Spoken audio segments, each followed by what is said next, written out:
Hello, everyone. Good morning to all of you.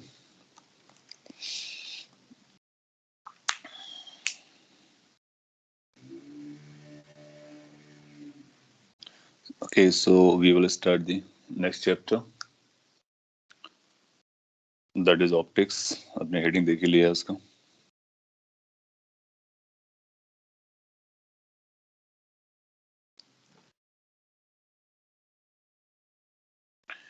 ये थोड़ा सा बड़ा चैप्टर है और कई सारे एस्पेक्ट्स हैं इसके. सभी एस्पेक्ट्स को हम लोग एक एक करके लर्न करेंगे और एग्जाम के पॉइंट ऑफ व्यू से ऑफ कोर्स काफी इम्पोर्टेंट है.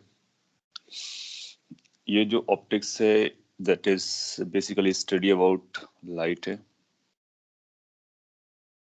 Study about light. शॉर्ट में मैंने लिखा है. प्रॉपरली स्टेटमेंट कुछ बनाओगे तो ऐसा बोल सकते हो. Optics is a branch of physics और साइंस जिसमें हम लाइट के बारे में डिटेल में स्टडी करते हैं. नाउ लाइट तो सभी लोग जानते हैं, सभी लोग एक्सपीरियंस करते हैं, सेंसेशन होता है. लेकिन एग्जैक्टली ये क्या है, इसके पीछे साइंस का बैकग्राउंड क्या है, साइंटिफिक एस्पेक्ट्स क्या है, फिनोमेना क्या है, वो हम लोग लर्न करने वाले हैं. और लाइट के बारे में आपको अगर थोड़ा आइडिया होगा, बेसिक स्कूल्स में ये बताया गया होगा कि लाइट इज वेव. अभी कुछ दिन पहले हम लोगों ने बात कर रहे थे तो इलेक्ट्रोमैग्नेटिक वेव, तो ये वेव नेचर लेके चलता है. वेव में कौन सा वेव होता है? इलेक्ट्रोमैग्नेटिक वेव होता है.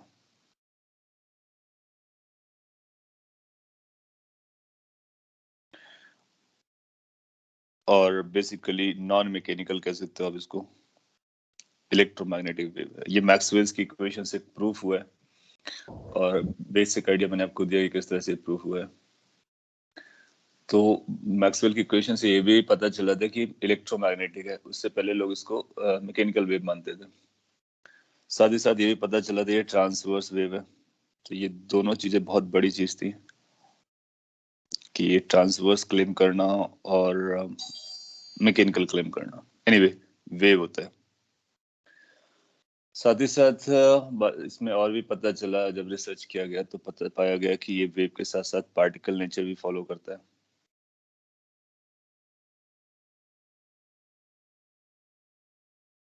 यहाँ पर पार्टिकल का मतलब एक अलग स्टोरी है. Particle does not mean our materialistic particles like electron, proton, neutron और उससे बने हुए कंस्टिट्यूएंट मैटर्स. रादर ये स्पेशल टाइप ऑफ पार्टिकल्स के बारे में बात करता है. उन स्पेशल टाइप ऑफ पार्टिकल्स को फोटॉन का नाम दिया जाता है, फोटॉन नाम दिया जाता है. सो ये फोटॉन्स होते हैं, फोटॉन्स का कलेक्शन होता है, ऐसा स्टडी किया जाएगा. और फोटॉन्स के बारे में हम समझेंगे तो हम लाइट को पार्टिकल के जैसा ट्रीट कर सकते हैं. That means collection of particles और these particles are moving. Since इस पे दोनों नेचर है, पार्टिकल नेचर भी है, वेव नेचर भी है, इसलिए इसको हम डुअल नेचर कहते हैं. आपने सुना होगा लाइट का नेचर क्या होता है. So that is of dual nature. कौन सा नेचर कब चल रहा होगा ये एक्सपेरिमेंट पे डिपेंड करेगा, या फिर आप किस तरह से यूज कर रहे हो उस यूज पे डिपेंड करेगा. दैट मीन्स बोथ को एग्जिस्ट. दोनों एक साथ साइमल्टेनियसली एग्जिस्ट करते हैं. और आप पाओगे कि कुछ ऑब्जर्वेशंस हैं, एक्सपेरिमेंट्स हैं जिसमें ये पार्टिकल नेचर हम क्लियर कट देख पाएंगे कि लाइट पार्टिकल जैसा बिहेव कर रहा है. There are going to be certain experiments जिसमें हम ये देख पाएंगे कि लाइट वेव जैसा बिहेव कर रहा है. So that will be concluding कि दोनों नेचर इसके एग्जिस्ट करता है. सो ये तो दोनों अपने को डिटेल में पढ़ना है. Electromagnetic nature of it, wave nature basically, as well as particle nature. उससे पहले कुछ बेसिक चीजें पढ़ते हैं. बेसिक चीजें का मतलब हुआ कि अगर हम कुछ एजम्पशन लेके चले तो उस एजम्पशन के हिसाब से लाइट को हम लोग ये मान के चलेंगे कि ये एक रेक्टिलिनियर मोशन करता है, स्ट्रेट लाइन पे चलता है, रेक्टिलिनियर मोशन करता है. सो रेक्टिलिनियर मोशन एज्यूम कर सकते हैं लाइट का. ये जो पोर्शन होगा इसी को हम लोग बोलेंगे कि ये रे ऑप्टिक्स है. क्योंकि इसमें हम रे जैसा लाइट को एज्यूम करेंगे, रे मतलब स्ट्रेट लाइन में मूव करता हुआ, या फिर इसको ज्योमेट्रिक ऑप्टिक्स के नाम से जानेंगे। ज्योमेट्रिक ऑप्टिक्स मींस इसमें कुछ काफी कुछ ज्योमेट्री का यूज होगा to formation of the images. So ये एक और ब्रांच है, और ये डे टू डे लाइफ पे ज्यादा रिलेवेंट होती है, इसलिए इसको हम लोग पहले पढ़ते हैं। जैसे कि आप मिरर के सामने खड़े होते हो तो आपका इमेज जो है मिरर में बनता है, लेंस आप लगाते हो आईज में, जैसे ग्लासेस जो लगाते हैं तो उनको और भी अच्छा से दिखने लगता है। तो जितना भी हम लोग लाइट के को यूज करते हैं रियल लाइफ में, वो इस थ्योरी से कवर हो जाएगा।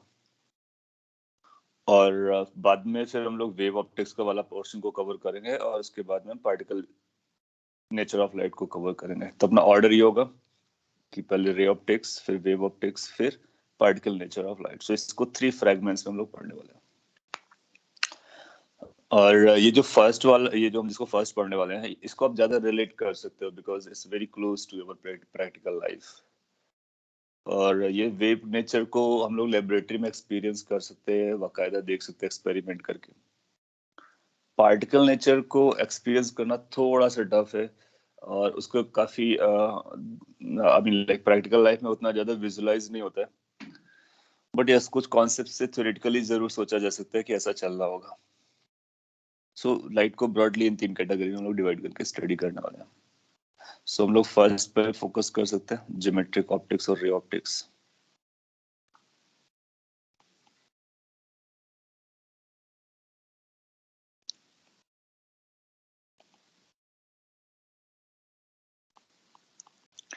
ये जो ब्रांच है जिसको हम लोग अभी स्टडी करने वाले हैं, इसका बेसिक आइडिया आपके पास 10th क्लास में मिला होगा आपको। आपने कुछ इमेजेस को कैलकुलेट किया होगा, हो सकता है मिरर का फॉर्मूला पढ़ा हो, लेंस का फॉर्मूला पढ़ा हो, प्रिज्म के बारे में जाना हो। सो उन्हीं चीजों को हम लोग फिर से पढ़ेंगे और डिटेल में पढ़ेंगे, और क्वेश्चन आने के चांसेस रहते हैं, ऑफ कोर्स रहते हैं। सो आगे बढ़ेंगे, समझते हैं कि रे ऑप्टिक्स में क्या होता है। तो इसमें कुछ अजम्पशन लेके चलते हैं, जैसे कि एक्चुअली लाइट या तो वेव है या पार्टिकल है।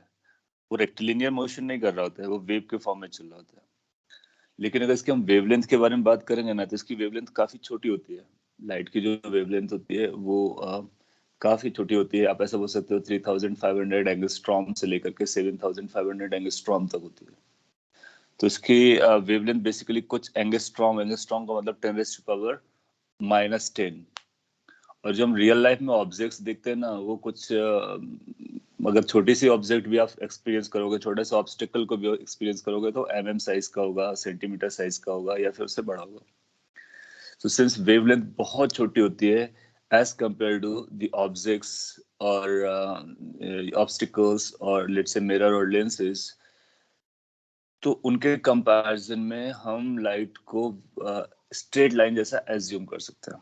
तो इसको पहले मैं लिख देता हूँ, फिर और एलाबोरेट करेंगे कि इसका मीनिंग क्या जा रहा है। सो light is assumed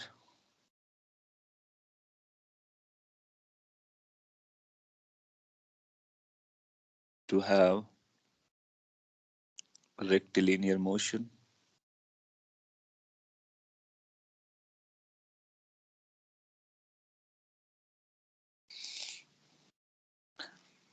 and it moves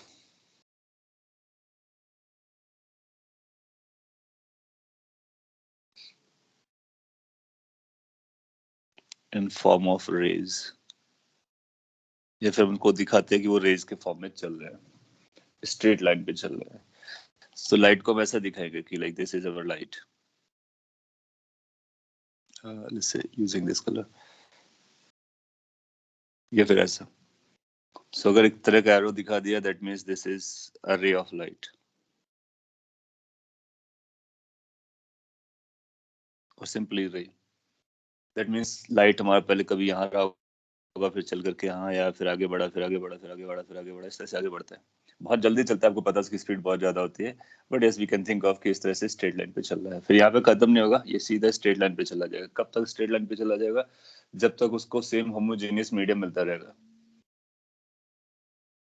और जब कभी मीडियम चेंज हुआ, तो आप पाओगे कि वो चेंज हो जाएगा, आई मीन वो फिर डाइवर्ट हो सकता है। Just 1 minute.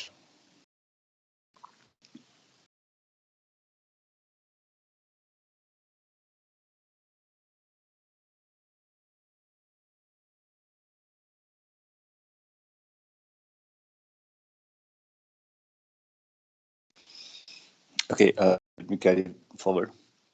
सो ये स्ट्रेट लाइन में कब तक चलता रहेगा? जब तक उसको कोई डाइवर्ट करने वाला कुछ चेंजेस नहीं आएंगे। वो चेंजेस हम देखेंगे किस तरह से चेंजेस जाते हैं, मीडियम से या फिर किसी और तरीके से। सो ये अजम्पशन है। अजम्पशन वैलिड किस लिए? वैलिडिटी के बारे में चेक कर लेते हैं। तो नेक्स्ट पॉइंट में यहाँ पे लिख देता हूँ, सिंस wavelength of light जो रफली 3500 एंगस्ट्रॉम से 7500 एंगस्ट्रॉम के बीच में लाई जाती है। So since wavelength of light is much smaller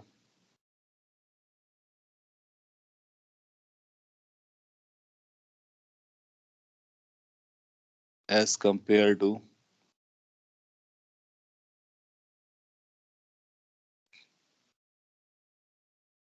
optical instruments, मैं ऑप्टिकल इंस्ट्रूमेंट वर्ड यूज कर ले रहा हूँ। ऑप्टिकल इंस्ट्रूमेंट्स का मतलब हमारा है मिरर्स, लेंसेज।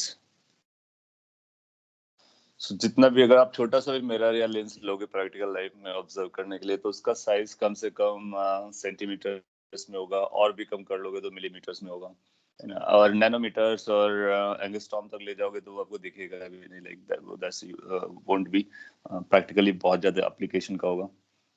तो ये जो वेवलेंथ है ये एंगस्ट्रॉम के ऑर्डर की है, और जो हमारे इंस्ट्रूमेंट्स हैं या ऑब्स्टिकल्स हैं उनकी साइज के कंपैरिजन में बहुत छोटा है।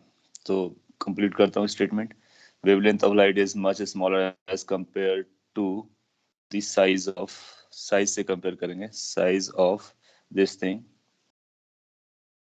hence the above assumption is valid. Then assumption of straight line motion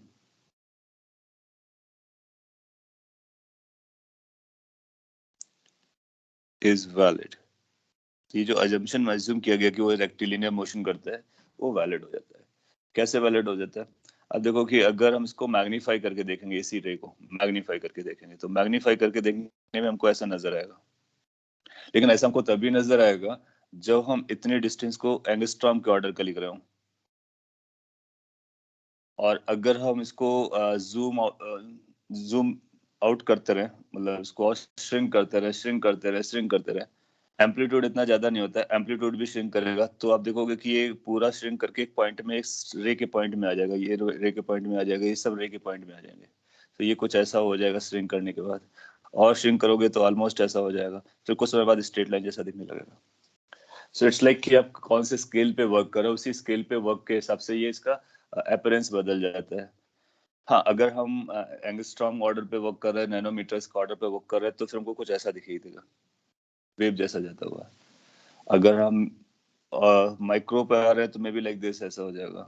मिली पर आ रहे हैं तो ऑलमोस्ट स्ट्रेट लाइन जैसा हमको दिखता है। इसलिए ये जंक्शन जो हमारा है वो वैलिड होता है, और इसको हम स्ट्रेट लाइन में चलता हुआ एज्यूम कर सकते हैं, इवन दो ये वेव के फॉर्म में चल रहा है। So, एक रफ आइडिया आपके पास रहेगा।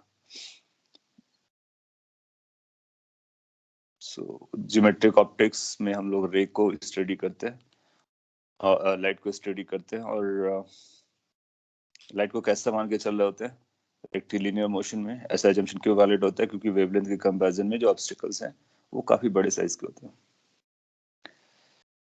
थोड़ा सा और आगे बढ़ेंगे और ये समझेंगे कि रेज को और कैसे देख सकते हैं। तो कई बार जैसे अगर आपको एक देखा सिंगल रे बना हुआ, तो उसको हम रे बोलेंगे। अगर मल्टीपल रेज बना दी गई तो आपको कई बार वो मल्टीपल रेज बनाएगा। वैसे भी लाइट एक रे नहीं होती है, कलेक्शन ऑफ रेज रहेगा। तो इस तरह से कलेक्शन ऑफ रेज दिखेगा तो उसको एक नाम से बुलाएंगे, तो उसको बोलेंगे बीम ऑफ लाइट।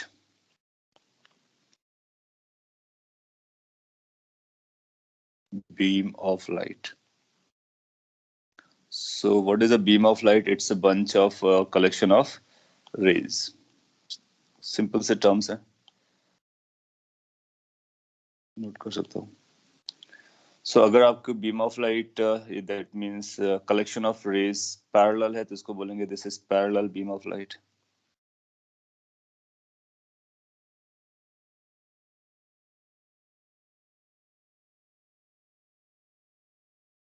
अगर ये पैरेलल नहीं होगा तो क्या हो सकता है? तो इधर ऐसा हो सकता है,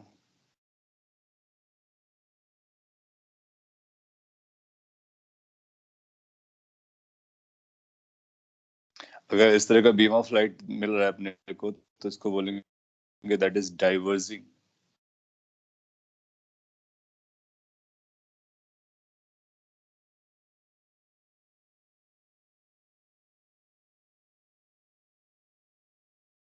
इसमें ऐसा अपीयर हो रहा होगा कि यहाँ पर एक कोई ऑब्जेक्ट है, उस ऑब्जेक्ट से लाइट निकल रही है, जैसे सन से लाइट निकलती है, बड़ा एग्जांपल, और कोई भी एग्जांपल आप ले सकते हो.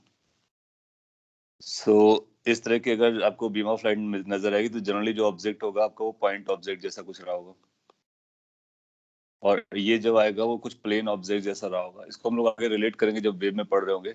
आपको याद होगा वेव फ्रंट हम लोगों ने वेव में पढ़ा हुआ था, तो आप देखोगे वेव फ्रंट्स को और के फॉर्म में भी हम लोग समझेंगे कि ये कुछ ऐसे वेव फ्रंट्स जा रहे हैं और ये कुछ ऐसे वेव फ्रंट्स जा रहे हैं. वो वेव थ्योरी में आएगा. सिंस आप वेव फ्रंट वेव में पढ़ चुके हो तो रिलेट कर पाओगे.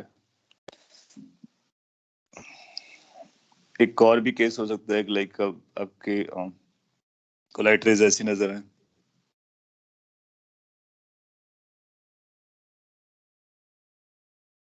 सो अगर एक beam of light means collection of rays, and collection of rays can be either of the three types in general.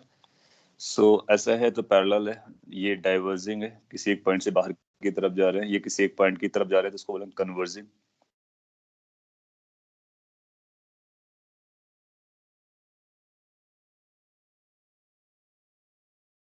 Converging beam of light.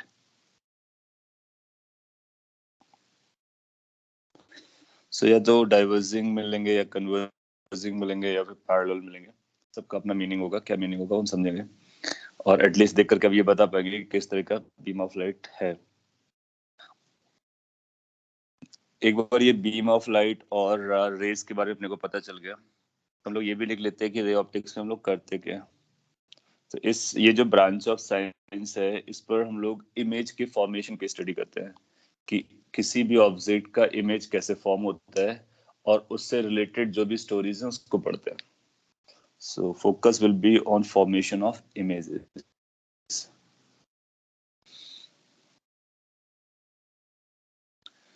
Converging का एग्जांपल कौन सा होगा? कन्वर्जिंग का उतना पॉपुलर एग्जांपल शायद आपके पास नहीं होगा, but you can create in the laboratory की लाइट एक ही पॉइंट पे फॉल कर रही है.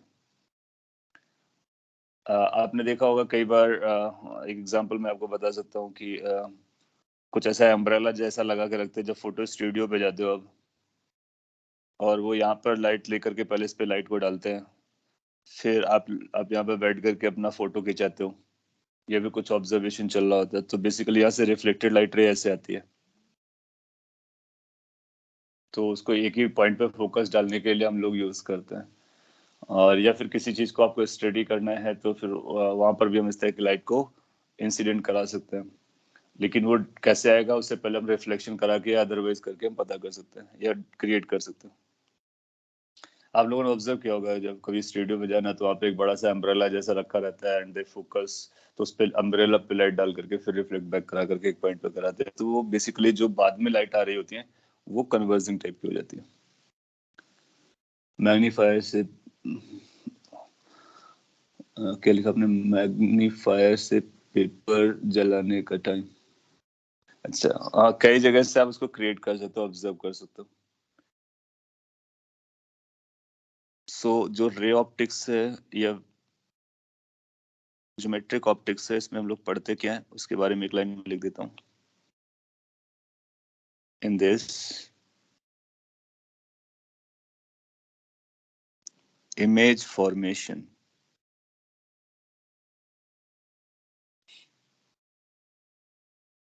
is studied. शॉर्ट में लिखा हुआ है. सो रे ऑप्टिक्स में फॉर्मेशन ऑफ इमेजेस और उससे रिलेटेड स्टोरीज को स्टडी किया जाता है by optical instruments like mirrors, lens, prism और whatsoever. So image formation is the crux point. ना अगर हमको इमेज का फॉर्मेशन करना है तो किसी ऑब्जेक्ट का इमेज बनता होगा ऑफ कोर्स. तो ये ऑब्जेक्ट क्या होता है, इमेज क्या होता है, उसके बाद मिरर, लेंसेज वगैरह क्या होता है, उनके बारे में हम एक एक करके डिटेल में समझेंगे.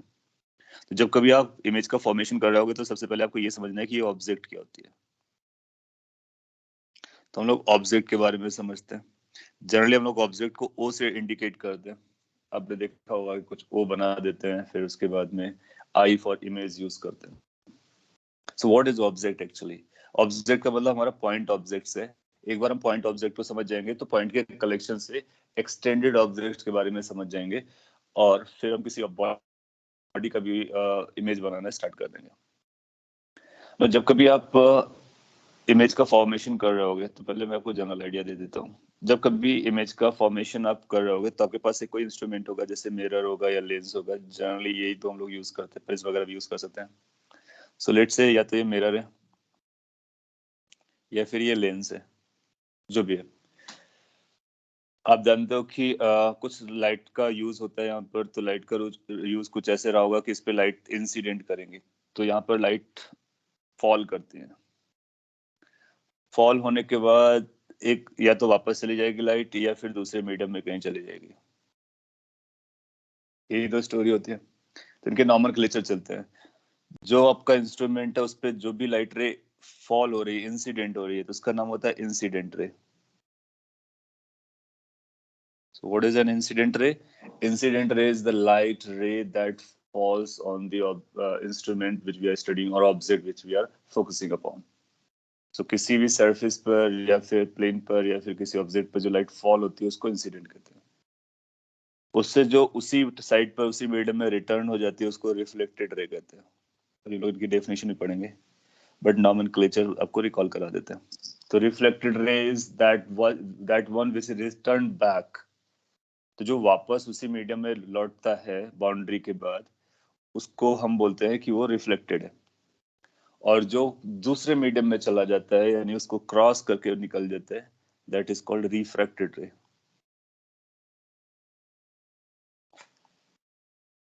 आपने पढ़ा होगा और आप अभी लर्न भी करोगे कि अगर हम लोग मिरर यूज करते हैं, मिरर, तो मिरर रिफ्लेक्ट करता है तो रिफ्लेक्टेड रेज हमको मिलते हैं. लेंसेज अगर हम लोग यूज करेंगे तो रिफ्रैक्शन होता है तो रिफ्रैक्टेड रेज हमको मिलते हैं. So either of the two हम लोग यूज करेंगे तो आपको आइदर ऑफ द टू में से कुछ मिलेगा. सो ऑब्जेक्ट और इमेज को हम इस नॉमेनक्लेचर के अकॉर्डिंग डिफाइन करते हैं कि कौन सा ऑब्जेक्ट है, कौन सा इमेज है. कई बार एग्जाम में बहुत सिंपल क्वेश्चन पूछ लिया जाता है कि फिगर बना के दे दिया, बताइए कि इनमें से कौन ऑब्जेक्ट को इंडिकेट कर रहा है. So we need to know कि how to identify an object. तो मैं आपको बता दूं. सो यहाँ पे छोटी सी डेफिनेशन लिख देता हूँ. A point object is the point of intersection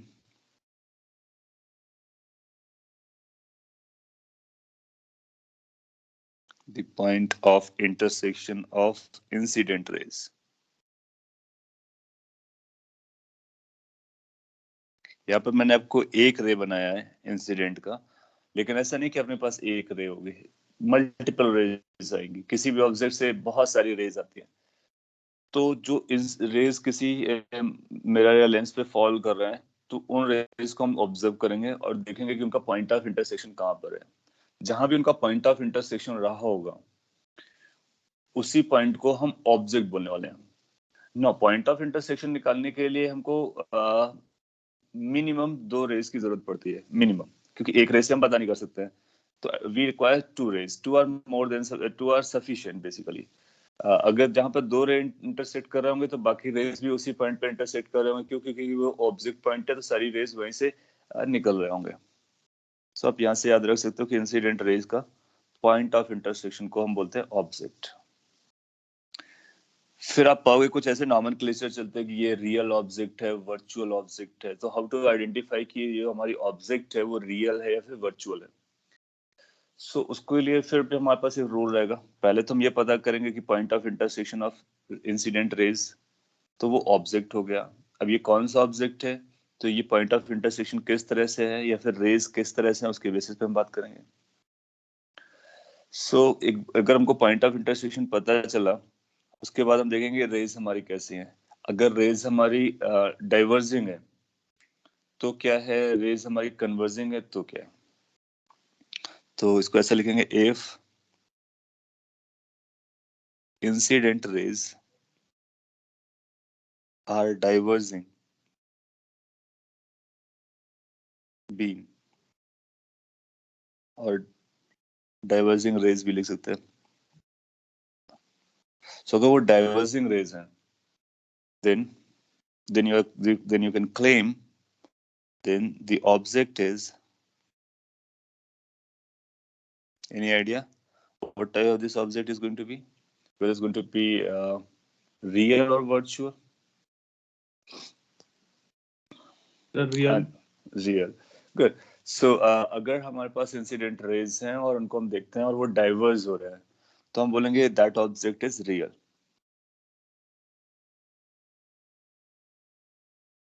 इसको प्रैक्टिकल से भी समझ सकते हैं, लाइफ से। क्यों, क्या होता है, सपोज के लिए हमारे पास जो ऑब्जेक्ट है ओ, और अगर ये रियली एग्जिस्ट कर रही है, तो यहाँ से लाइट रे निकलती है, वो सभी डायरेक्शन में लाइट रे जा रही होती है, और आपके ऑब्जर्वर के आईज पे जब ये जाती है तो ऑब्जर्वर को वो दिखता है। तो कोई ऑब्जेक्ट हमको क्यों दिखता है, क्योंकि वहां से लाइट रेज आ रही होती है। अगर ऑब्जेक्ट रियल में एग्जिस्ट कर रहा है तो उससे लाइट रेज आएंगे। कुछ ऐसे ऑब्जेक्ट होते हैं जिनके पास खुद की लाइट होती है, जैसे कि ट्यूबलाइट जो जल रहा है या बल्ब जल रहा है या फिर एलईडी जल रहा है, इनके ये खुद की लाइट लेके चलते हैं। लेकिन अगर रूम में देखो तो और भी बहुत सारी ऑब्जेक्ट्स हमको दिख रही हैं। तो बहुत सारी और जो ऑब्जेक्ट्स हमको दिख रही हैं उनके पास खुद की लाइट नहीं है, लेकिन ये किसी लाइट वाले सोर्स से लाइट लेती हैं, फिर लाइट को इमिट करती हैं। जैसे आप जो स्क्रीन देख रहे हो उस पे लाइट जल रहा है, तो वो खुद का अपना लाइट लिए है, उसकी लाइट रेज आपकी आईज तक पहुंच रहा है। लेकिन उसका जो फ्रेमवर्क है कंप्यूटर का या लैपटॉप का या मोबाइल का, तो जो खुद से इल्यूमिनेटेड नहीं होता है, तो वो इंसिडेंट रेज से इल्यूमिनेटेड होता है, फिर रिफ्लेक्ट करता है या रिफ्लेक्ट करता है, और उन्हीं रिफ्लेक्टेड लाइट से हम उसको देख पाते हैं। पॉइंट इज कि हर एक ऑब्जेक्ट जो है वो लाइट को इमिट करता है, और उसी की वजह से हम देख पाते हैं। अगर वो रियल में एग्जिस्ट कर रहा होगा, तो ये लाइट रेज कैसी आएंगी, डाइवर्जिंग आएंगी, पॉइंट ऑफ इंटरसेक्शन। और अगर यहाँ पे ऑब्जेक्ट या मिरर रखोगे तो उस पर ये इंसिडेंट का काम करेंगे, और ये अपने को डाइवर्जिंग नजर आएंगे। इसका मतलब diverging rays of incidents is known as real object. मतलब उनका जो पॉइंट ऑफ इंटरसेक्शन होता है वो हमारे लिए रियल ऑब्जेक्ट का काम करता है। अगर वर्चुअल होगा तो फिर इसका दूसरा वर्जन हो जाएगा। तो दूसरा वर्जन क्या होगा, if incident raise are converging,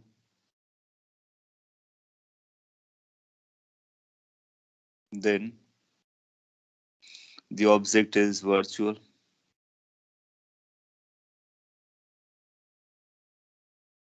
is imaginary or non-real or virtual। तीसरा टाइप ऑफ रे कौन सा था, पैरेलल। अगर पैरेलल लाइट रेस आएगी तो इसका मतलब उसका पॉइंट ऑफ इंटरसेक्शन नहीं मिलेगा। पॉइंट ऑफ इंटरसेक्शन कहाँ मिलेगा, इनफाइनाइट पे मिलेगा। तो हम बोलेंगे ऑब्जेक्ट बहुत दूर है और हमको पता नहीं है कि कैसा है, क्योंकि वो बहुत दूर है और हम डाइवर्जिंग और कन्वर्जिंग देख ही नहीं पा रहे हैं। तो और बहुत दूर अगर आपको उसको एक्सटेंड करके बताना, तो ऐसा बोल सकते हो बहुत दूर से अगर लाइट रेज आ रही है तो डाइवर्जिंग जैसा कुछ रहा होगा, अगर पॉइंट ऑब्जेक्ट है तो। अगर पैरेलल बीम ऑफ लाइट आएगी तो हम बोलेंगे object is eight infinite distance. तो ये हमारे ऑब्जेक्ट के बारे में नॉमेनक्लेचर या फिर किस तरह से हमको एक्सप्लेन करना है वो है। एक बार हमने ऑब्जेक्ट समझ लिया, तो इमेज फॉर्मेशन देखना है, तो इमेज किसको बोलेंगे उसके बारे में समझेंगे। तो इंसिडेंट रे के इंटरसेक्शन पॉइंट से हमने को ऑब्जेक्ट मिलती है, रिफ्लेक्टेड और रिफ्रैक्टेड लाइट रेज के इंटरसेक्शन पॉइंट से हमको इमेज मिलेगा, और उनकी भी वर्चुअल और रियल स्टोरीज होंगे। तो उसको भी मैं लिस्ट कर देता हूँ।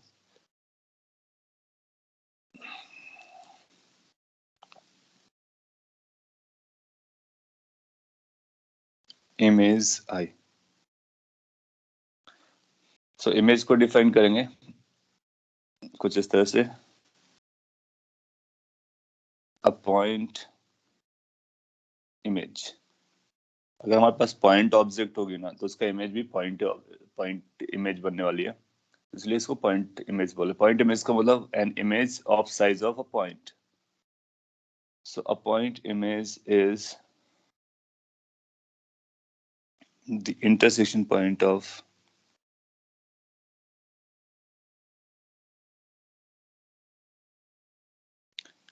reflected और refracted, जैसी भी स्टोरी चल रही होगी, rays. So reflected और refracted rays depend upon the situation whatever it is, उसके बेसिस पे उसको जो पॉइंट ऑफ इंटरसेक्शन होता है उसको हम लोग इमेज के नाम से बुलाएंगे। मोरओवर ये कैसा इमेज है उसके बारे में मैं क्विकली लिख देता हूँ। अगर जो रिफ्रैक्टेड रेज है अगर वो कन्वर्स हो रहे हैं तो हम बोलेंगे वो रियल इमेज है, अगर वो डाइवर्स हो रहे हैं तो फिर इमेजिनरी है। तो जो ऑब्जेक्ट का केस था उसका रिवर्स वर्जन है। तो यहाँ पे मैं लिखता हूँ शॉर्ट में, if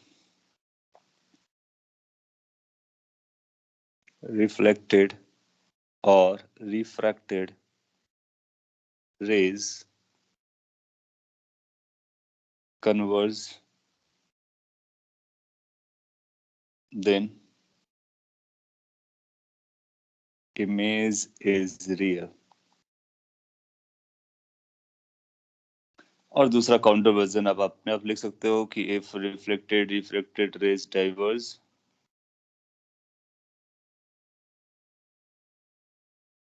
then image is virtual और इमेजिनरी और नॉन रियल। तो इन पॉइंट्स को अपने को याद रखना है। तो अभी हम लोगों ने ये समझा कि ऑब्जेक्ट क्या होती है, पॉइंट ऑब्जेक्ट क्या होता है, और पॉइंट इमेज क्या होता है, टाइप ऑफ ऑब्जेक्ट कैसे डिसाइड करते हैं, टाइप ऑफ इमेज कैसे डिसाइड करते हैं। इसके बाद हम लोगों ने कुछ लॉज लर्न करने हैं, जैसे laws of reflection, laws of refraction, जो आपने पढ़ रखा उसको ब्रशअप करता मैं, और फिर इसको यूज करके इमेज फॉर्मेशंस के बारे में बात करता है और कुछ फॉर्मूलाज के बारे में बात होगी। जितना आपने पढ़ा है, just to make you more comfortable, एक दो एग्जांपल पिक कर लेते हैं। लेट्स से कि कोई रे डायग्राम आपको कुछ ऐसा दिया गया है, कोई पिक्चर ऐसी दी गई है कि कोई एक इंस्ट्रूमेंट है और light waves are some sort of this.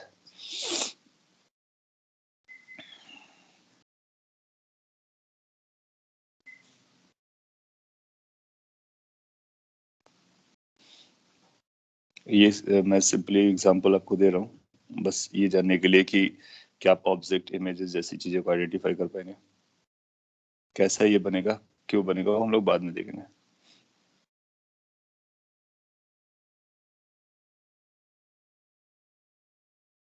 Let's एक पहला एग्जांपल है, एग्जांपल ए मान लेते हैं।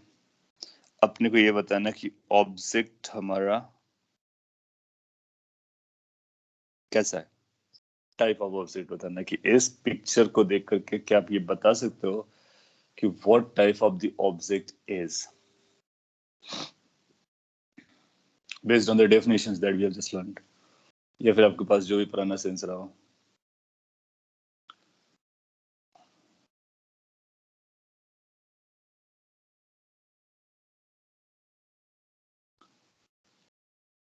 सो क्वाइट ऑब्वियस रहा होगा, आपके पास रेज दिख रही हैं, उसमें से कुछ इंसिडेंट रेज हैं, कुछ रिफ्रैक्टेड रेज हैं, और अपने को पता करना है कि ये कैसे जा रहा है। सो आप पाओगे कि आपके पास इंसिडेंट रेज हैं और इंसिडेंट रेज कन्वर्स करते हुए नजर आ रहे हैं। सो आप बैक साइड जाओगे और बोलोगे कि इंसिडेंट रेज कन्वर्स करने को क्या कहते हैं, तो आप बोलते हो कि वर्चुअल या फिर इमेजिनरी नाम देते हैं। इसका मतलब इसमें जो ऑब्जेक्ट है वो वर्चुअल है या इमेजिनरी है। Good, perfectly good. Can you identify what type of image is going to be here?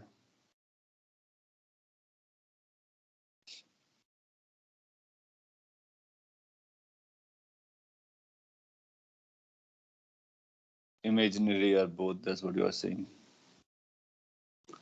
So जब आप इमेज के बारे में बात कर रहे होगे तो आपको दूसरी वाली रेज के बारे में देखना है, और दूसरी वाली रेज आपको कैसी दिखाई गई है, डाइवर्जिंग दिखाई गई है। तो जब ये डाइवर्जिंग होती है तो ये वर्चुअल होता है। तो थोड़ी सी प्रैक्टिस करोगे और इस पॉइंट को याद रखना है कि हम रेक डायग्राम को देख करके बता सकते हैं कि किस तरह की स्टोरी चल रही है, whether they are real or virtual.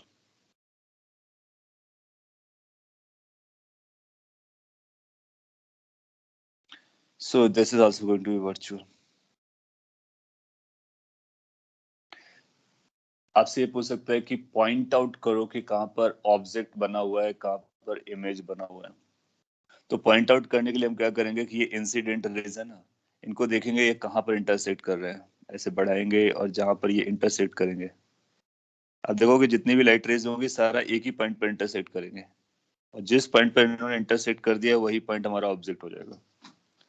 So object is the point of intersection of the incident rays. And then these incident rays are converging in nature. Hence the object is virtual. And where it is located at the point of intersection of these rays. So catch any of the two rays and find the point of intersection. The other rays has to coincide at that intersection point. So that will become your object. फिर आपसे पूछ सकता है image को बताइए कहाँ पे बन रहा होगा। तो इनको अगर आप एक्सटेंड करोगे तो ये कहीं कट नहीं करेंगे आगे चल करके, तो इनको बैक साइड लाने से कट इंटरसेक्शन पॉइंट मिलेगा। तो जब इनको बैक साइड ला रहे होगे तो कुछ ऐसा आएगा, ये पीछे इधर आएगा, ये पीछे इधर आएगा, तो यहाँ कहीं आपको इमेज मिलेगी। So object is here, image is here, both are virtual. Now we can measure कि ऑब्जेक्ट की मिरर या लेंस से डिस्टेंस कितनी है और ये कितनी डिस्टेंस है, और उन डिस्टेंसेस को हम लोग बाद में मेजर करना सीख जाएंगे। सो हम एटलीस्ट ये आइडेंटिफाई कर सकते हैं कि इमेजेस कैसे कहाँ पर बन रहा है, ऑब्जेक्ट्स कहाँ पर बन रहा है, बाय लुकिंग एट द रे डायग्राम। इसको हम लोग रे डायग्राम बोलते हैं क्योंकि रेज को दिखाया गया। चलेगा, एक और ए लिख दिया था तो एक और एग्जांपल दे देते हैं, और इसका मतलब आप इमेज और ऑब्जेक्ट को आइडेंटिफाई कर पा रहे हो, टाइप भी आइडेंटिफाई कर पा रहे हो, अच्छी बात है। लेट्स से कुछ ऑप्टिकल इंस्ट्रूमेंट है और हमको उसकी कुछ लाइट रेज ऐसी दिखाई गई है।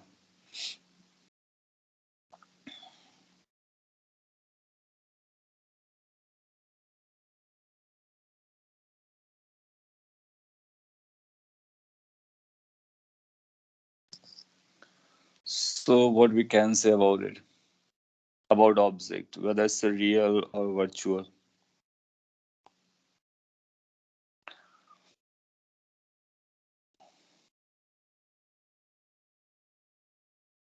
And then for image. So that's quite obvious. आपको लगेगा कि ये इंसिडेंट रेज हैं, इनका इंटरसेक्शन पॉइंट यहाँ पे कहीं दिख रहा है, तो ये हमारी ऑब्जेक्ट है, ऑब्जेक्ट से डाइवर्ज हो रहा है, तो ये रियल ऑब्जेक्ट है। What about image? Image is real or virtual. So इसमें आप ये भी बोल सकते हो कि आपका जो ऑब्जेक्ट इमेज बन रहा है वो कहीं इनफाइनाइट पे बन रहा है, लेकिन अगर कहीं भी ये बनेगा जाकर के तो कुछ ऐसा कन्वर्जिंग टाइप का होगा, लेकिन इनका कन्वर्जेंस कहाँ पर होगा, इनफाइनाइट पर होगा, उससे पहले नहीं होगा। तो आप इनफाइनाइट पे बोलोगे चलेगा, और इनफाइनाइट पर भी इसको रियल जैसा बोला जा सकता है क्योंकि ये कन्वर्ज कहाँ पर करेगा, जाकर के इनफाइनाइट पे कन्वर्ज करेगा। So image is at infinity,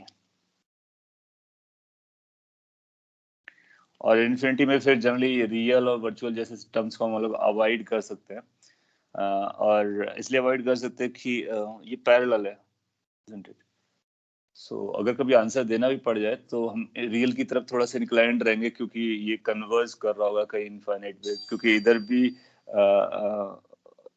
लेकिन इसको थोड़ा सा पॉइंट ये रहता है, कुछ आर्गुमेंट ऐसे भी आ सकते हैं कि इसको अगर हम इधर ले जाएं तो शायद वो कन्वर्ज कर जाएगा, और या फिर समथिंग लाइक दैट। तो दोनों पॉइंट्स रहेंगे, तो जनरली हम लोग क्या बोल करके छोड़ देते हैं कि वो इनफाइनाइट पे बन रहा होगा, और इंसिस्ट करेगा तो बोल देंगे कि ठीक है रियल, इसको that can be assumed to be converging at infinite, hence it's a real one. उस पर ज्यादा आपको फोर्स नहीं करेगा बताने के लिए, और इनफाइनाइट करके आप छोड़ सकते हो। तो इमेज इज एट इनफाइनाइट, क्योंकि इनफाइनाइट एक ऐसा टर्म है फिजिक्स में जिसमें हम इसके बारे में कुछ बता नहीं पाते हैं खास कि वहां पे क्या चल रहा होगा। So image is going to be at infinite and the object is real. We can identify just looking at the ray diagrams. Good. So we are able to identify images, objects, and their natures.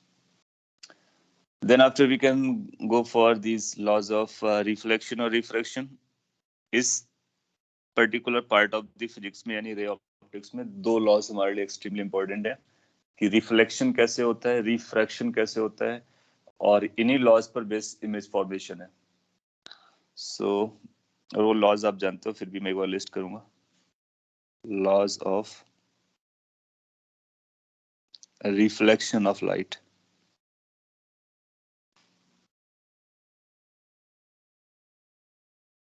So अगर light को reflect होना होता है तो कौन से laws को follow करता है?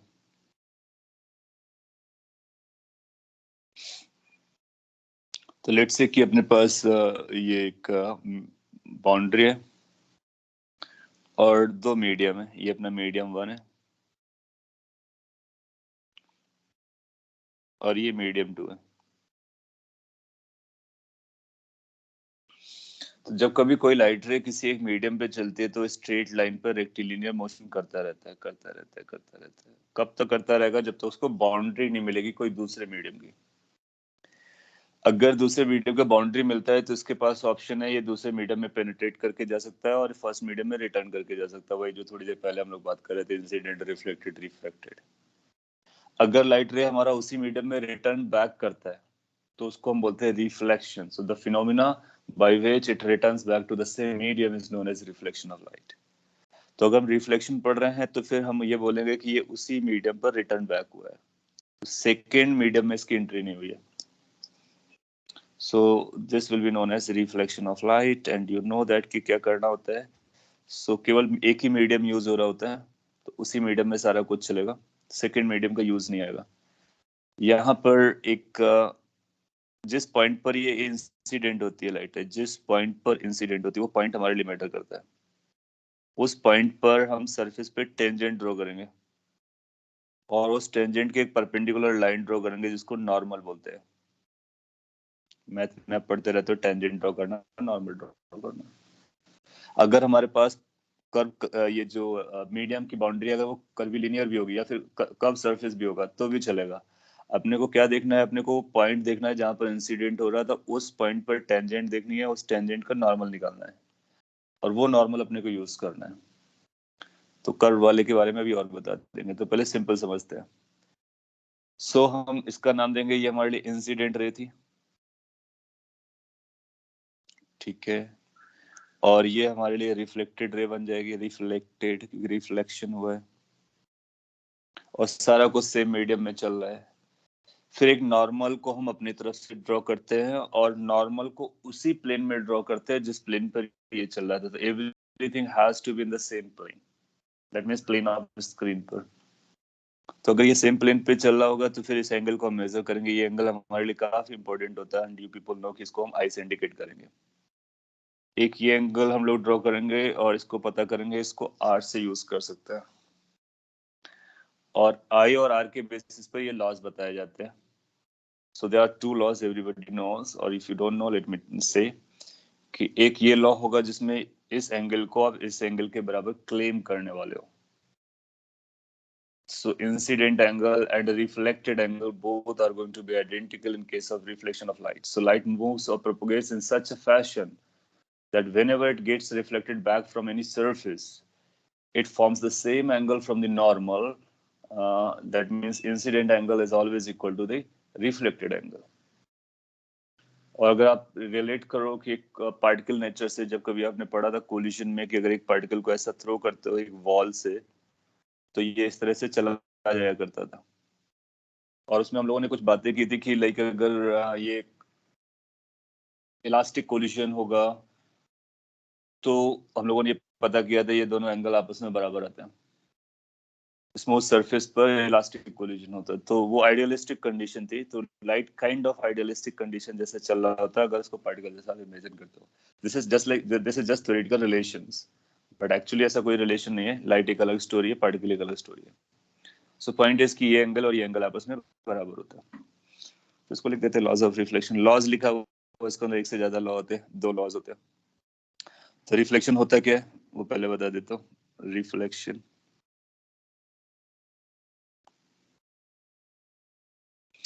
आप ऐसा लिख सकते हो, it is phenomena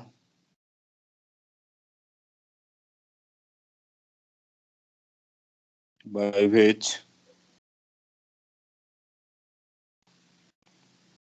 light returns back to the same medium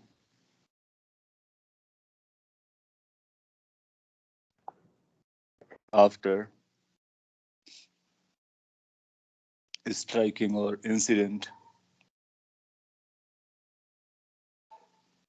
on a boundary.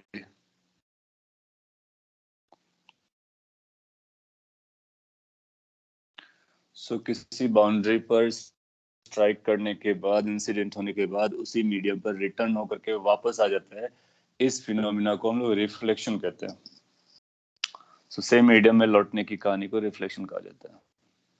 जब लाइट रे रिफ्लेक्ट होकर के वापस आती है, रिफ्लेक्ट होकर के वापस आती है, तो वो सेम मीडियम में रहती है, उसकी वेवलेंथ नहीं चेंज होती है। हम लोगों ने पढ़ा था लाइट, क्योंकि लाइट ये क्या है, ये वेव है बेसिकली, हम उसको अप्रोक्सीमेटली स्ट्रेट लाइन जैसा पढ़ रहे हैं। तो अगर कभी वेवलेंथ के बारे में बात करेगा तो हम एग्री करेंगे, यस इसके पास वेवलेंथ है। So will there be any change in the wavelength when you say कि अगर मीडियम नहीं बदला है तो वेवलेंथ नहीं बदलेगी, क्योंकि मीडियम पे डिपेंड करता है वेवलेंथ। वेलोसिटी, वेव वेलोसिटी भी मीडियम पे डिपेंड करता है, वो भी नहीं बदलेगा। फ्रीक्वेंसी सोर्स पे डिपेंड करता है, सोर्स एक ही था तो भी फ्रीक्वेंसी नहीं बदलेगी।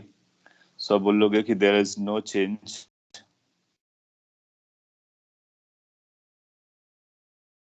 इन wavelength, speed or frequency of light. No change का मतलब before reflection and after reflection. That means incident rays और reflected rays की wavelengths बराबर रहने वाली है, उनकी frequency सेम रहने वाली है, उनके स्पीड सेम रहने वाली है। तो उसका तो कभी यूज करना पड़ेगा, तो इस पॉइंट को हम यूज कर सकते हैं। अगर आप लॉज ऑफ रिफ्लेक्शन के बारे में बात करेंगे तो फर्स्ट लॉ कैसे लिखा जा सकता है? There are 2 laws. First law says कि अगर मैं शॉर्ट में लिखूं कि the angle of incidence is equal to angle of reflection. ये याद रखना कि एंगल ऑफ इंसिडेंट कहते किसको है। Angle of incident is an angle found by the incident ray with the normal.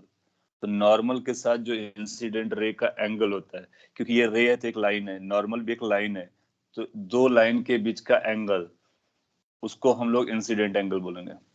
Reflected ray भी एक रे है और नॉर्मल एक लाइट लाइन है, तो दोनों लाइन के बीच के एंगल को हम रिफ्लेक्टेड एंगल बोलते हैं। सो इन्हीं पर आपको स्टिक करना है। तो फर्स्ट लॉ मैं शॉर्ट में लिख देता हूँ, angle of incidence is equal to angle of reflection. Incident angle अगर उसको लिख दिया जाए लैंग्वेज में, तो incident angle is equal to reflected angle.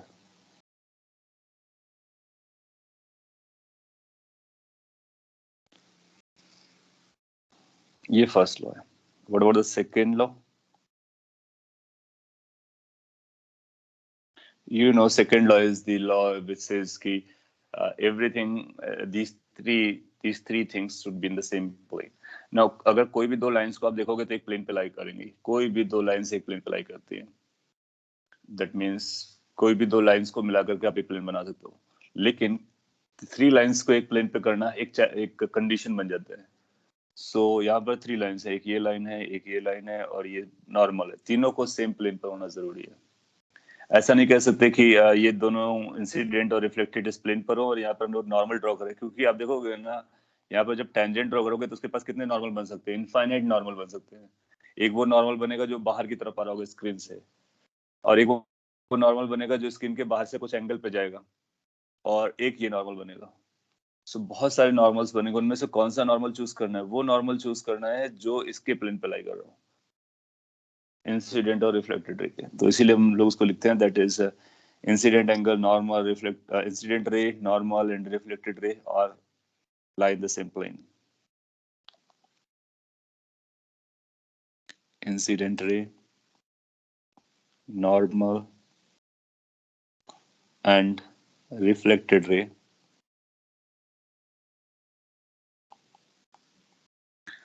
all lie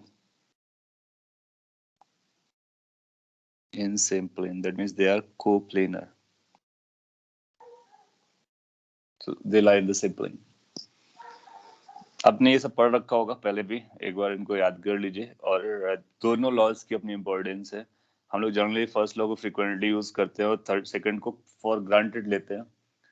तो उसको आपको समझ के रखना है। एग्जाम में क्वेश्चन पूछ सकता है जो सेकंड लॉ पे बेस्ड होगा, वो कई सारे नॉर्मल बनाएगा और जाहिर सी बात है वो ऐसा क्वेश्चन नहीं बोलेगा बहुत सारे नॉर्मल बना करके आपसे पूछे बताइए कौन सा राइट नॉर्मल है, तो आपको लॉ याद आ जाएगा।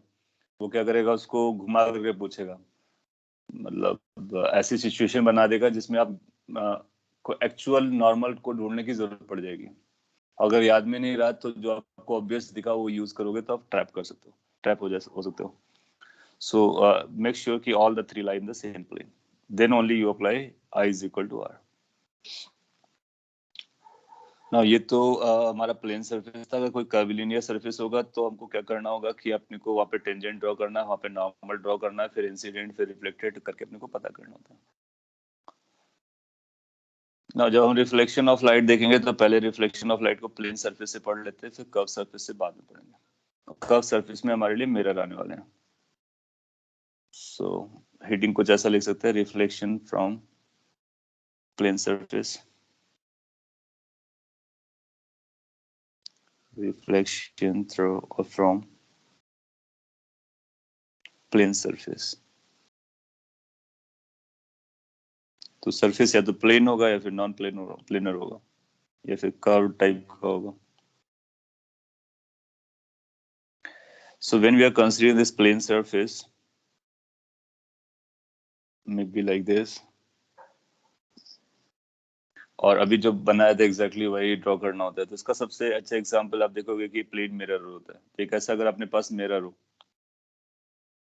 जनरली इस तरह से लाइंस बना देते हैं, इसका मतलब है उस तरफ पेंटेड है, सिल्वर्ड है, तो लाइट रेस को पेनिट्रेट करके उधर नहीं जा सकती है।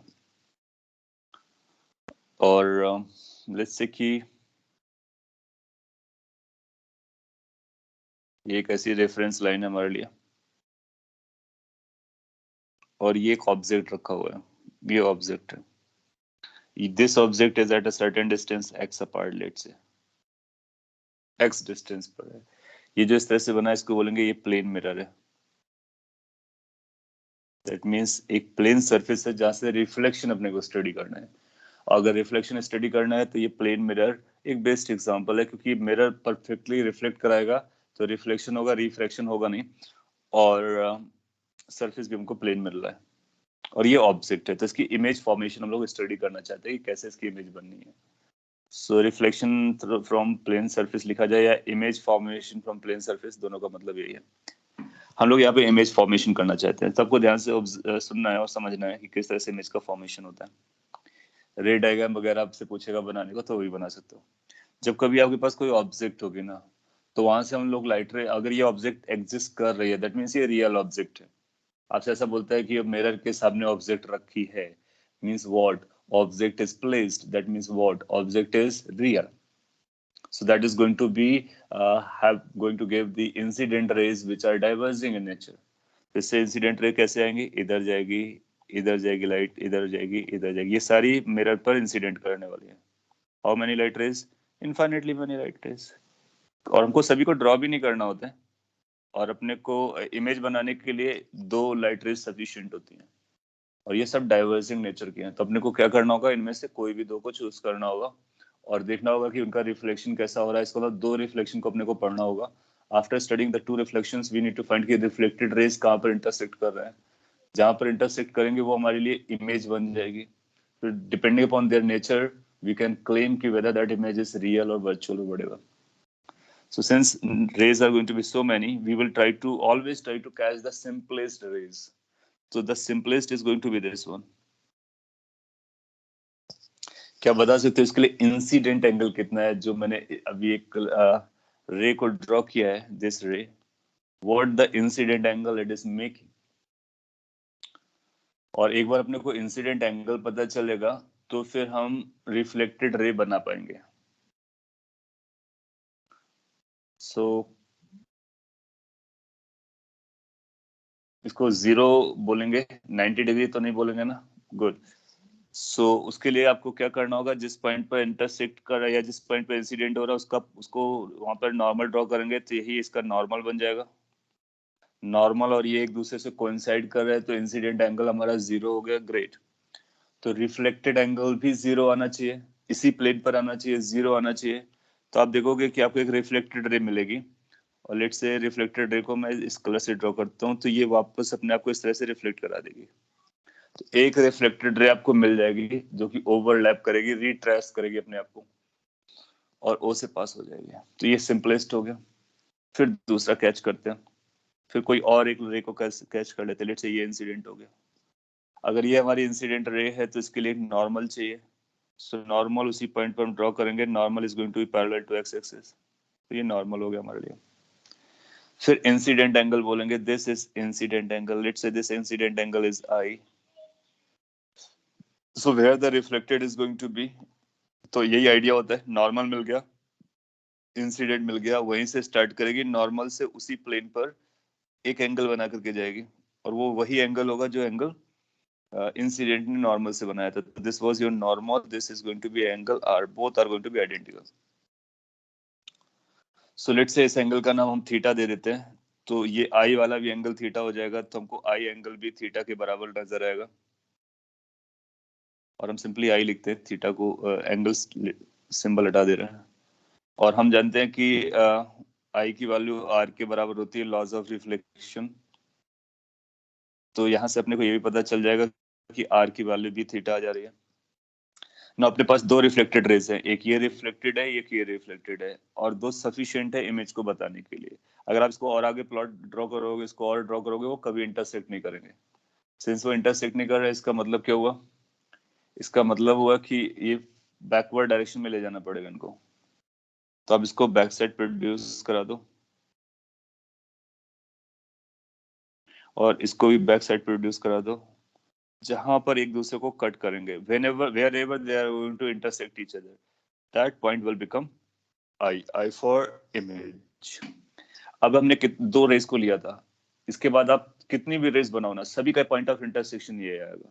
जैसे कि अगर हम एक इंसिडेंट रे यहाँ पे कंसीडर करते ही है, तो आप पाते कि उसका रिफ्लेक्टेड रे ये आता, उसको एक्सटेंड करेंगे आप तो इसका पॉइंट ऑफ इंटरसेक्शन वही मिलेगा जाकर के। Take any of the ray, you will get the same point of intersection, that means this is image। फिर हमको बहुत ज्यादा कॉम्प्लिकेट करने की जरूरत नहीं होती है, तो सिंपल डायग्राम इतना बना करके छोड़ देते हैं कि दिस इज अवर केस। अब हमारा कंसर्न है ये पता करना कि ये जो डिस्टेंस है, लेट्स से y है, ये y कितना आने वाला है। That means how far the image is going to be formed from the mirror, and it is backside the mirror, you can see। So, इसको पता करना is not going to be big deal. ये horizontal है, ये horizontal, ये R angle है, that is theta है, तो ये भी थीटा हो जाएगा। ये 90 डिग्री है, ये भी 90 डिग्री है, दो एंगल बराबर हो गए तो तीसरा बराबर होना पड़ेगा। इसका मतलब ये सिमेट्रिकल ट्राइंगल हो गए और सिमिलर ट्राइंगल हो गए। फिर आप बोलोगे ये साइड जो है कॉमन जा रही है दोनों में, तो इक्विलेटरल ट्राइंगल हो गए, मीन लाइक इक्विलेटर नहीं, इक्विवेलेंट ट्राइंगल हो गए, ये आइडेंटिकल ट्राइंगल्स हो गए।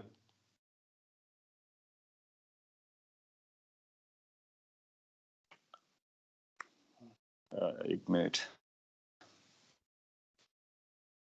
साउंड आ रहा है ना proper? There was some disturbance, should I carry forward? Yes, sir. Okay. So आप देखोगे कि ये ट्राइंगल और ये ट्राइंगल आइडेंटिकल ट्राइंगल हो गए, सेम ट्राइंगल हो गए, इक्विवेलेंट है, तो फिर ये डायमेंशन भी बराबर हो जाएगी। तो यहाँ से आप क्लेम कर सकते हो कि y की वैल्यू भी x के बराबर होती है, और आपको पता भी होता है कि y की वैल्यू x के बराबर होती है। तो यहाँ से आप एक रिजल्ट याद कर लेंगे कि अगर प्लेन मिरर में कोई ऑब्जेक्ट रखा हुआ है तो उसकी इमेज उस परपेंडिकुलर लाइन ज्वाइन करो मिरर से, और उसी लाइन पर सेम डिस्टेंस बैक साइड बन रही होती है। यहाँ पर आपका जो ऑब्जेक्ट है वो रियल है. What about image? क्या इमेज भी अपने को रियल मिल रहा है? तो आप देखोगे इमेज इंटरसेक्शन पॉइंट है रिफ्लेक्टेड का, रिफ्लेक्टेड है डाइवर्जिंग. सिंस वो डाइवर्जिंग है तो ये वर्चुअल होगा. सो ये वर्चुअल है, वर्चुअल इमेज है. सो जब हम कभी मिरर में अपने आप को देखते हैं तो मिरर के पीछे इमेज बन रही होती है जो कि वर्चुअल होती है. Virtual in the sense we can't touch it and it is back side the mirror. तो ये जो मिरर है ये मिरर के अंदर लग रहा होता है. ये बैक तो हम लोगों ने रियल स्पेस पे बनाया हुआ है, लेकिन अपने को क्या अपीयर होता है कि मिरर के अंदर है, लेकिन मिरर के अंदर आप जा नहीं सकते हो. अगर मिरर के बैक साइड देखोगे तो आपको कुछ नहीं दिखेगा. And it is inside the mirror, that means it is in the virtual space, the space which we can not access in reality, and we can not go inside, we can not touch it. So that's what the meaning of virtual is. So image virtual बनती है, simple है. So ये plane surface से image formation का, plane mirror से image formation का ये हो गया. तो जब कभी ऑब्जेक्ट दी जाएगी, इमेज आप बराबर डिस्टेंस पे बना दोगे और बैक साइड बना दोगे और वर्चुअल क्लेम कर दोगे. ओके, अब एक दो एग्जांपल प्लेन मिरर के देख लेते हैं, इसके बाद फिर हम लोग कर्व्ड मिरर पर आएंगे और फिर उसके बाद स्फेरिकल मिरर को पढ़ेंगे. यहाँ पे किसी को कोई कंसर्न जा रहा हो तो आप बोल सकते हो. लॉज ऑफ रिफ्लेक्शन लगाया गया है, ज्योमेट्री लगाई गई है, इसलिए ज्योमेट्रिक ऑप्टिक्स कहते हैं, और थोड़ा सा ट्रिग्नोमेट्री लगा करके सॉल्व किया गया है. सो मैथ्स की जरूरत है. Voice is cracking. Seems like कि net is slow, so just give me a minute. Let me switch to the next another network. Till then you can copy this picture.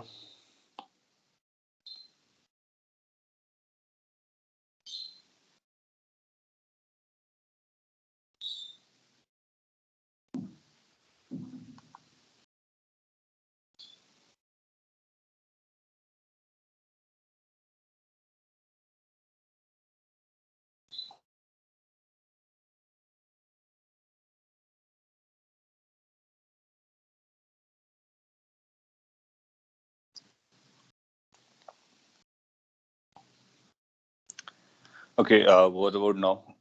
Is there any improvement? If it is, we can carry it forward. Good. So let me take one example or few example जिससे आप warm up हो जाओ और थोड़ा सा practised हो जाओ. जैसे कि आपके पास एक मिरर दिया गया, ये, और एक काम करते हैं, कोऑर्डिनेट एक्सिस पहले बना देते हैं जिससे पूछना आसान होगा. लेट्स से ये एक्स एक्सिस था और एक वाई एक्सिस था, और एक मिरर आपने यहाँ पे प्लेस किया हुआ है. ये मिरर है,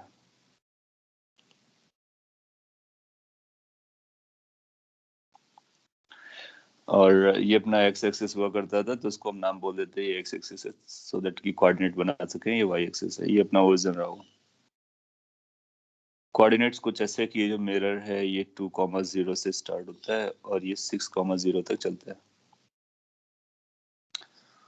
और एक ऑब्जेक्ट आपने रखी हुई है मे बी यहाँ पर, ये ऑब्जेक्ट है. O for object, O for not origin, O for object. इस ऑब्जेक्ट के कोऑर्डिनेट्स हैं 0, इसको मैं लिख देता हूँ ऑब्जेक्ट सो दैट कि आप कंफ्यूज ना हो. 0,8. सो एक पॉइंट ऑब्जेक्ट है और एक हमारे पास प्लेन मिरर है. ऐसा रख करके आपसे पूछेगा find location of image. So we need to find कि इमेज की लोकेशन कहाँ पर बनने वाली है. दैट मीन्स इमेज के कोऑर्डिनेट्स हमने को बताने हैं. I, where is I is going to be located. ये 0,8 है और ये मिरर के अपने एंड पॉइंट्स दिए गए हैं, और मिरर की जो लेंथ है वो 4 यूनिट के बराबर है. सॉल्व कीजिए.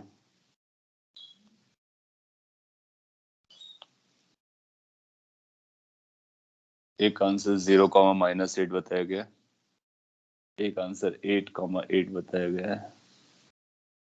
ओके, सो बेसिकली एप्लीकेशन है जो भी आपने पढ़ा था उसी का. तो पहले इसी को और समझेंगे कि ये क्या चल रहा है, उसके बेसिस पर हम लोग अपना आंसर करेंगे। ओके, सो 0,-8 ज्यादा रिपीट हो रहा है।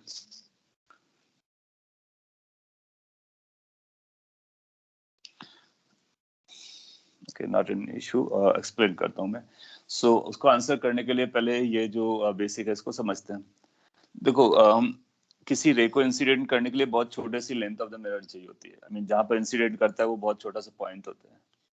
मैंने यहाँ पर एक लाइट रे ली, आपने यहाँ पर लाइट रे, हम ऐसा भी तो कर सकते थे कि एक लाइट रे यहाँ पर ली तो उसके जस्ट नेबरहुड में एक दूसरा लाइट रे ले लेता,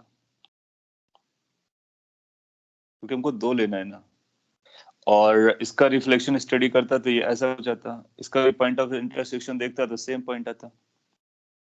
और एक मिनट के लिए सोचो, बाकी सारे मिरर को हम हटा देते, बिल्कुल भी हटा देते, नहीं एग्जिस्ट कर रहा है। तो अगर बाकी मिरर एग्जिस्ट नहीं कर रहा है तो, और केवल इतना ही मिरर एग्जिस्ट कर रहा है जितने में हमने ये रिफ्लेक्शन स्टडी किया है, तो क्या तब भी हमारी इमेज वहीं पर बन रही होती जहां पर इमेज बनी हुई है? इसका मतलब क्या हुआ? इसका मतलब इमेज को बनने के लिए मिरर की लेंथ कितनी है वो मैटर नहीं करती है। दैट मीन्स इस मिरर को अगर हम नीचे वाले पोर्शन को हटा दें तब भी हमारी इमेज यहीं पर बनेगी। हम बीच का कुछ पोर्शन हटा दें तब भी हमारी इमेज यहीं पर बनेगी। ऊपर का कुछ पोर्शन हटा दें तब भी इमेज यहीं पर बनेगी। दैट मीन्स इस मिरर का कोई भी पार्ट हम रखें, कोई भी पार्ट रखें, नो मैटर कहाँ पर रखा हुआ है, एज लॉन्ग एज वो इसी तरफ इसी लाइन पर रखा हुआ है, तो इमेज यहीं पर बनने वाली है। तो हमारे पास रूल क्या बन जाएगा कि जब कभी हमको मिरर मिलेगा तो हम लोग एक काम करेंगे, मिरर की लाइन को एक्सटेंड कर लेंगे और ऑब्जेक्ट वाली लाइन को परपेंडिकुलर मिरर की लाइन से ले जाएंगे, फिर बराबर डिस्टेंस पर इसको प्लॉट कर देंगे और ड्रॉ कर देंगे, एज सिंपल एज एनीथिंग। और चाहे तो आप फिर रे डायग्राम बना करके बेसिक तरीके से सॉल्व करो, तब भी वही आंसर आएगा। तो अगर उस चीज को हम कॉपी पेस्ट करें तो हम क्या करने वाले हैं, ये जो मिरर वाली लाइन है ना, इसको हम एलोंगेट कर लेंगे and we can think of ये पूरा मिरर होता। अगर ये पूरा मिरर होता तब भी जहां बनती अभी भी वही बनेगी, और ये लाइन उसकी परपेंडिकुलर लाइन जा रही है, इसका मतलब है इमेज हमारी इसी लाइन पे बनने वाली है। और ऑब्जेक्ट हमारा कितना डिस्टेंस पर है? 8 डिस्टेंस पर है, तो बैक साइड इमेज कितनी जाएगी? 8 डिस्टेंस पर। तो जो हमारी इमेज फॉर्मेशन होगी इस ऑब्जेक्ट के लिए वो यहाँ पर होगी, और उसके कोऑर्डिनेट बनेंगे 0,-8। सो हम अपना आंसर देंगे, image is going to be formed on the Y axis and it will have a coordinate as 0,-8 and that's done, अपना आंसर हो जाएगा।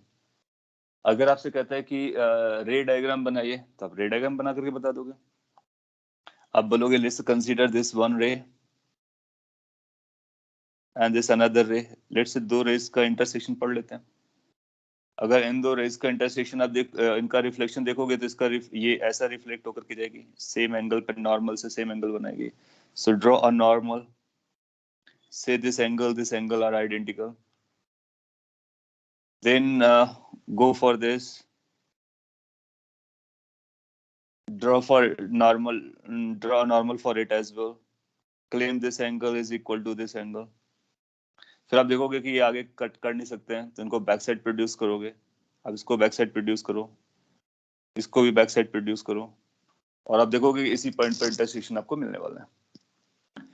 सो नो मैटर कहाँ पर आप लाइट रे को ड्रॉ करते हो, कितना लेंथ ऑफ द मिरर है, उससे हमारी इमेज की लोकेशन पे कोई फर्क नहीं पड़ता है। लोकेशन पे कोई फर्क नहीं पड़ता है। किस बात पे फर्क पड़ेगा? अगर हमारे पास ज्यादा मिरर होगा लेंथ, तो बहुत सारी लाइट रेज यहाँ पे इंटरसेक्ट करेंगी। ज्यादा लाइट रेज एक पॉइंट पे मिलते हैं तो उसकी ब्राइटनेस बढ़ती है, तो ब्राइटनेस बढ़ जाएगी, तो ये जो इमेज फॉर्मेशन है इसकी ब्राइटनेस ज्यादा होगी अगर मिरर की लेंथ ज्यादा होगी, क्योंकि वहां पर नंबर ऑफ लाइट रेज ज्यादा हो जाएंगी। और अगर मिरर की लेंथ कम होगी तो इस पे नंबर ऑफ लाइट रेज जो इंटरसेक्ट करेंगी वो कम हो जाएंगी, तो इमेज की ब्राइटनेस कम ज्यादा होगी मिरर की लेंथ पर, लेकिन location will not depend on the mirror की length. Okay, so length will not decide the location, it's location of image. Location of image is decided by कि किस तरह से मिरर रखा था और ऑब्जेक्ट कहाँ पर था, उससे के बेसिस बता सकते हैं। सो अब आप 8 और (8) जैसा उस तरह का ऐसा नहीं बोलेंगे कि इसके इधर जाएंगे यहाँ पर बनेगा, know that will be wrong. और या फिर ऐसा कि इधर जाएगा कहीं बनेगा, you can relate in this manner. Copy कर लीजिए, याद रख लीजिए। एक दो और एग्जांपल अभी प्लेन मिरर से देखते हैं और फिर कर्व पे चलेंगे। तो ये जो आइडिया है काम का, कौन सा आइडिया? मिरर की लेंथ बढ़ाओ और लेंथ से इंडिपेंडेंट रखो और इमेज ड्रॉ कर दो। Let's take one more example, इसको भी आप ध्यान से आंसर करेंगे। ऑब्वियस एग्जांपल्स है, पढ़ना पड़ता है, और अगर आपको नहीं आता है तो आपको जरूर पढ़ना है अच्छे से। लेट्स से कि अपने को एक ये मिरर दिया गया, प्लेन मिरर है, प्लेन मिरर है, और ये अपने लिए एक रेफरेंस लाइन है। यहाँ पर एक ऑब्जेक्ट है ओ, और लेट्स से ऑब्जेक्ट हमारा ये फिक्स्ड है, ये मूव नहीं कर रहा है। आगे चलकर हम लोग ऑब्जेक्ट को वेलोसिटी दे देंगे, मिरर को वेलोसिटी देंगे, और वो सारी कहानी करेंगे, और फिर पूछेंगे इमेज कितनी वेलोसिटी से चल रहा है। सो बेसिकली काइनेमेटिक्स और रोटेशन भी लेकर के आएंगे, तो मैकेनिक्स को लिंक करेंगे ऑप्टिक्स से। चलता है, एक बार अपने को डिस्टेंस पता चल जाती है तो उसको डिफरेंशिएट कर देते हैं, वेलोसिटी आती है, वेलोसिटी से फिर हम आगे बात करते हैं। सो लेट्स से ये सिचुएशन है, और आपसे ऐसा बोलता है कि थोड़ा सा बेटर ऑफ कर देते हैं कि ये जो मिरर है वो v वेलोसिटी से जा रहा है, v फॉर मिरर वेलोसिटी से जा रहा है, और ये प्लेन इस तरह plane mirror is parallel to the normal move कर रहा है, प्लेन का जो नॉर्मल उसके पैरेलल चल रहा है, जैसा दिखाया गया। क्वेश्चन आपसे पूछता है फाइंड स्पीड ऑफ इमेज। सो अपने को इमेज का स्पीड पता करना है, और मिरर का स्पीड अपने को दे रखा है। ओके, एक आंसर है 2 vm, गुड गुड। सो हम उसको निकाल सकते हैं और चेक कर सकते हैं कि 2 vm आ रहा है, किस डायरेक्शन में जाएगा वो भी बता सकते हो आप, वो भी चलेगा।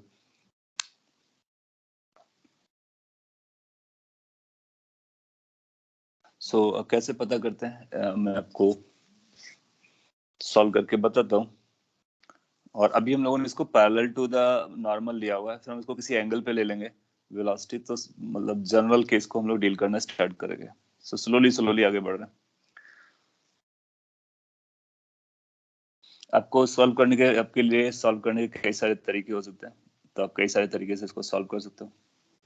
सो एक तो मैं बेसिक तरीके से पहले सॉल्व कर देता हूँ सोल्यूशन।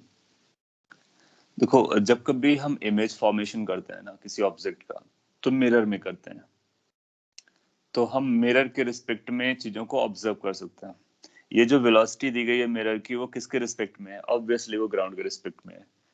ऑब्जेक्ट हमारी रेस्ट पर है, ये कौन बोल रहा है, किसके रिस्पेक्ट में बात हो रही है? ग्राउंड के रिस्पेक्ट में बात हो रही है, तो सारा कुछ ग्राउंड के रिस्पेक्ट में है। तो जब कभी वेलोसिटीज वाली स्टोरीज है, इमेज फॉर्मेशन हो, इमेज की वेलोसिटी बतानी हो या ऑब्जेक्ट की रिलेट करनी हो, तो हम लोग क्या करते हैं? मिरर के फ्रेम ऑफ रेफरेंस में जाते हैं। सो हम लोग लिखेंगे विद रिस्पेक्ट टू मिरर। जब आप मिरर के रिस्पेक्ट में बात करोगे, और लेट्स से हमारा कोऑर्डिनेट एक्सिस वही है जो हम लोग ऑब्वियसली जानते हैं, एक्स वाई वाला, सो दैट कि हम प्लस और माइनस या प्लस आई कैप माइनस जे कैप जैसे टर्म यूज कर सके। सो मिरर के रिस्पेक्ट में लोग वर्क करेंगे। तो मिरर पर अगर आपने अपने बंदे को बैठा लाया, ऑब्जर्वर को, तो ऑब्जर्वर क्या देखेगा कि ये रेस्ट पर है और ये ऑब्जेक्ट हमारी इधर जा रही है मिरर की वेलोसिटी से। अगर ऑब्जेक्ट इधर जा रहा है तो फिर वो इमेज को देखेगा, इमेज किधर जा रहा है, किस वेलोसिटी से जा रहा है, फिर उसके बारे में बात कर सकते हैं। अच्छा, तो यहाँ पर अपने को पता चल जाएगी कि velocity of object with respect to mirror, object की वेलोसिटी मिरर के रिस्पेक्ट में इधर आने वाली है, तो क्या हम इसको लिख सकते हैं? ये vm आएगी और माइनस आई कैप डायरेक्शन में आएगी। अच्छा, रिफ्लेक्शन का रूल क्या होता है? अब रिफ्लेक्शन के रूल पे आते हैं, यहाँ पर आओ। अगर ये हमारी डिस्टेंस x थी, तो ये भी डिस्टेंस हमारी क्या होने वाली है? x रहती है, जैसा कि आपने यहाँ पे बोला। अगर हम इसको डिफरेंशिएट करेंगे तो हमको ये पता चलेगा rate of change of y is equal to rate of change of x। That means the way mirror के रिस्पेक्ट में, मिरर के रिस्पेक्ट में अगर ऑब्जेक्ट हमारा इधर चल रहा है तो इमेज हमारा इधर जाएगा, दूर जाएगा, तो दोनों की डायरेक्शन अपोजिट होंगी। तो इसको हम वेक्टर के फॉर्म में कुछ ऐसे भी याद रख सकते हैं कि velocity of image with respect to mirror is going to be equal to minus velocity of object with respect to mirror. So इसको आप एज ए फॉर्मूला भी याद रख सकते हो कि वेलोसिटी के टर्म में हम ये करने वाले हैं। तो रिफ्लेक्शन का रूल यहाँ से प्लेन मिरर का बन जाएगा कि इमेज की जो वेलोसिटी आएगी मिरर के रिस्पेक्ट में वही ऑब्जेक्ट की वेलोसिटी होगी मिरर के रिस्पेक्ट में, लेकिन दोनों की डायरेक्शन अलग अलग होंगी। ऐसा क्यों? अगर आपको समझ में आ गया बहुत अच्छी बात, नहीं तो मैं एक बार फिर से बोल देता हूँ। क्योंकि dx by dt करोगे, क्योंकि हम रेफरेंस मिरर से ले रहे हैं, तो dx by dt पॉजिटिव इधर आएगा और dy by dt पॉजिटिव इधर आएगा। That means increase in the length, और ये बनेगा velocity of object with respect to mirror. This is going to be the velocity of image with respect to mirror. दोनों के मैग्नीट्यूड्स बराबर थे distance के सेपरेशन के, तो dy by dt dx by dt के बराबर होगा। इनका मतलब इनके मैग्नीट्यूड्स बराबर है, लेकिन डायरेक्शन अपोजिट है। तो ये पॉइंट भी आप ऐड कर सकते हो और डायरेक्टली हम लोग आंसर दे सकते हैं। अगर आपने ये ऐड किया तो आपको क्या पता चलेगा कि एक तो ये पता चल गया velocity of object with respect to mirror, since we know कि velocity of image जो आएगी with respect to mirror वो minus of the velocity of object with respect to mirror आने वाली है। ये कहाँ से आया? जो अभी हम लोगों ने कंक्लूड किया। अगर आपको ये कंक्लूजन जमता है तो हम इस वैल्यू को यहाँ पे सब्स्टिट्यूट कर सकते हैं। तो अपने को पता चल जाएगा कि this is going to be minus of minus V M I cap. Basically ये आ रहा है वी एम आई कैप। इसका मतलब इमेज की वेलोसिटी मिरर के रिस्पेक्ट में ये आने वाली है, जमता है। लेकिन हमको इमेज की वेलोसिटी बतानी है। दैट मींस किसके रिस्पेक्ट में बतानी है? ग्राउंड के रिस्पेक्ट में बतानी है। तो हम बोलेंगे कि आल्सो अपने को एक रिलेटिव वेलोसिटी का फंडा पता है कि अगर वेलोसिटी ऑफ इमेज बतानी हो मिरर के रिस्पेक्ट में, तो हम वेलोसिटी ऑफ इमेज निकालते हैं माइनस वेलोसिटी ऑफ मिरर करते हैं, और ये दोनों ग्राउंड के रिस्पेक्ट में चल रहा है। तो क्या इसको हम इस तरह से लिख सकते हैं कि जो वेलोसिटी ऑफ इमेज आने वाली है that is going to be velocity of image with respect to mirror, जो भी निकाला हम लोगों ने, प्लस वेलोसिटी ऑफ मिरर। और यही आंसर अपने को चाहिए था। तो इससे हमको डायरेक्शन भी पता चल जाएगी और मैग्नीट्यूड भी पता चल जाएगा, दोनों हैंडल हो जाएंगे। Velocity of image with respect to mirror हम लोगों ने कंक्लूड किया कितना आया? VMI। What is the velocity of mirror? You can see from here with respect to ground it is VM in the direction of I. So how much the answer is? Answer is 2 times VM in the direction of I. That's the velocity of image. This is what we are interested in. तो हमारा answer क्या हो गया?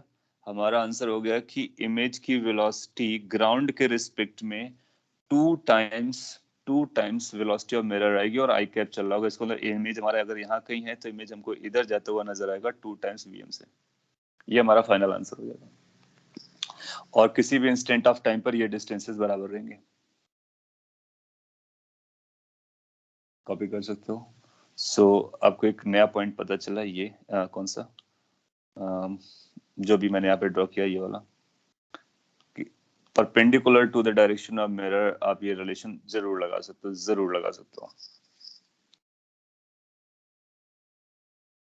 एक और question हम आपको इस तरह से वेक्टर से कराते हैं, अगर आप उसका भी आंसर कर दोगे तो फिर प्लेन मिरर से ऑब्जेक्ट चले, मिरर चले, कुछ भी चले, क्या हो हम सब बता सकते हैं। एग्जाम में कैसे क्वेश्चन पूछ सकता है कि ये मिरर है, मिरर आपका जा रहा था यहाँ पर, आपने एक फुटबॉल को क्लिक किया, फुटबॉल पैराबोलिक पाथ पे जा रही थी, तो बताइए उसका टाइम ऑफ फ्लाइट कितना होगा, और या फिर वो कितने हाइट तक जाएगा। फिर ये पूछ सकता है कि ऑब्जेक्ट के बारे में मत बताइए, इमेज के बारे में बताइए कि इमेज कैसा पाथ फॉलो करेगा, इमेज का टाइम ऑफ फ्लाइट कितना होगा, इमेज कितना डिस्प्लेसमेंट करेगा, कितना रेंज लेके जाएगा। तो वो कहानी मिरर के सामने से चलाएगा और इमेज के बारे में आपसे पूछेगा। तो वो चाहे प्रोजेक्टाइल हो, चाहे सर्कुलर मोशन हो, या इलिप्टिकल मोशन हो, कुछ भी रख करके आपसे पूछ सकता है।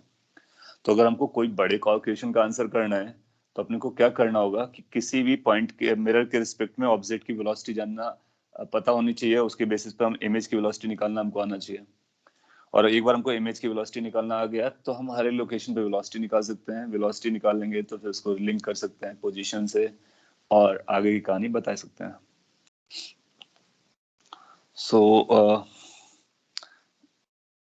इस केस का आंसर हमारा ये हो गया। आप लोगों ने आंसर दिया, राइट दिया, और राइट डायरेक्शन भी बताया, मैग्नीट्यूड भी राइट बताया। बाकी लोग जो नहीं सॉल्व कर पाए तो फिर इस तरीके से देखें और याद रखें कि किस तरह से हम लोग सॉल्व कर रहे हैं। We will have one more question and that will be all for the day. आपने कुछ लिखा है, velocity of image with respect to mirror is vm, velocity of image with respect to mirror is vm। So yes, that is what it is. and with respect to ground is 2 pm. Yes, you are correct if you are telling it. अगला question मैं देता हूं आपको. Again simple है, थोड़ा सा आगे बढ़ रहे हैं. और लेट्स से कि अपने को कुछ ऐसा बोला जाता है कि हमारे पास एक ये मिरर है.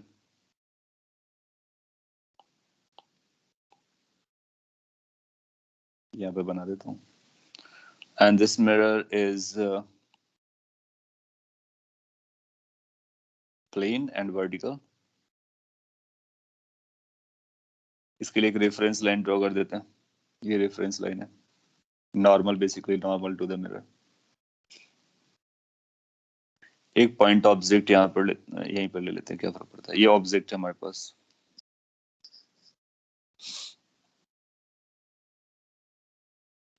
अगर इसको हम सिंपल रखना चाहें तो कुछ ऐसा बोल सकते हैं. क्या को सिंपल थोड़ा सा बेटर कर देते हैं. सो लेट्स से कि ये जो ऑब्जेक्ट है ना, उसको आपने इस तरह से थ्रो किया है. ये उसकी इनिशियल वेलोसिटी, ये इसकी वेलोसिटी है. केवल हम लोग इनिशियल पे फोकस करेंगे, u. और इस u की जो वैल्यू है लेट्स से वो 20 मीटर पर सेकेंड है. और ये जो एंगल है, this angle is given to us as 37 degree.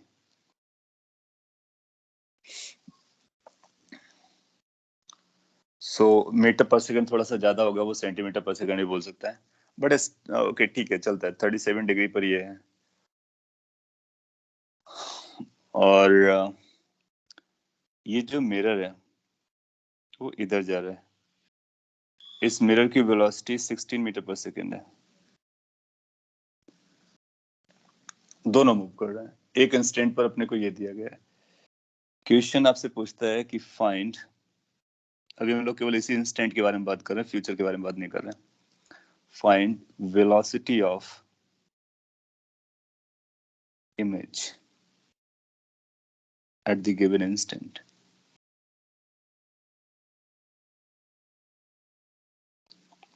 So हमने को velocity of image बताना है. That means we need to say कि कितने मैग्नीट्यूड से किस डायरेक्शन में हमारी इमेज इस इंस्टेंट ऑफ टाइम पर मूव करती हुई ग्राउंड से नजर आने वाली है.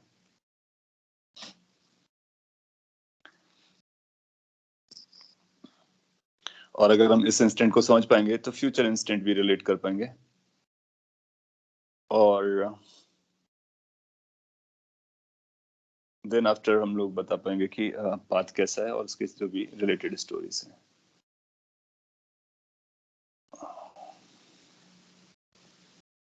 Tall Jacob, 16 meter per second horizontal, vertical. So अगर आपने ये समझ लिया ना, इसी क्वेश्चन को बस वहाँ पर किसी की वेलोसिटी 0 है, उस पे वेलोसिटी इसको दे दी गई है 10 टन, और आई कैप जे कैप लगाओ और अपनी पूरी स्टोरी कवर कर सकता हूँ. सो मैं क्विकली चेक कर लेता हूँ, टाइम भी हो रहा है, तब तक इसका सोल्यूशन भी हो जाएगा और वेरीफाई भी हो जाएगा कि आपने जो किया है वो कितना सही है और कितना सही करने की जरूरत है. 16i plus 12j बताया जा रहा है, या फिर 16 मीटर पर सेकंड हॉरिजॉन्टल बताया जा रहा है, या 12 मीटर पर सेकंड वर्टिकल बताया जा रहा है. तो सारे ऑप्शंस लिए जा रहे हैं 16i plus 12j के. सो चेक करते हैं. क्या हम वेलोसिटी ऑफ ऑब्जेक्ट को और भी प्रॉपर लिख सकते हैं आई कैप जे कैप डायरेक्शन में? बिल्कुल लिख सकते हैं. तो इसके दो कंपोनेंट कर लो, एक ये कंपोनेंट, एक ये कंपोनेंट. और ये अपने पास बचेगा u cos 37. जब u cos 37 की बात करेंगे तो u is 20, 37 cos 37 is 4/5. तो ये 16 आएगा. कैलकुलेशन को चेक कर लेने का.